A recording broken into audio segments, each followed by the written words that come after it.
Hello ಸಾಧಕರೇ, ಇವತ್ತು ನಾವು ಭಾರತ ಸಂವಿಧಾನದ ಭಾಗಗಳ ಕುರಿತಾಗಿ ನೋಡೋಣ. ಭಾಗಗಳು ನೋಡಿ. ಭಾಗ 1 ಮೊದಲನೆಯದಾಗಿ ಒಕ್ಕೂಟ ಮತ್ತು ಭೂಪ್ರದೇಶ. ಭಾಗ 2 ಪೌರತ್ವ.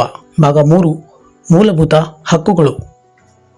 4 ರಾಜ್ಯ ನಿರ್ದೇಶಕ ತತ್ವಗಳು.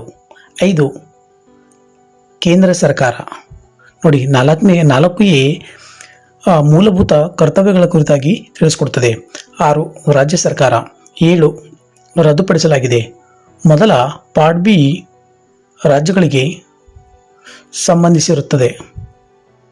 8 ಕೇಂದ್ರಾಡಳಿತ ಪ್ರದೇಶಗಳು. 9 ಪಂಚಾಯತ್ ಸಂಸ್ಥೆಗಳು. 9A ಮುನ್ಸಿಪಾಲಿಟಿಗಳು. 9B ಸಹಕಾರ ಸಂಘಗಳು.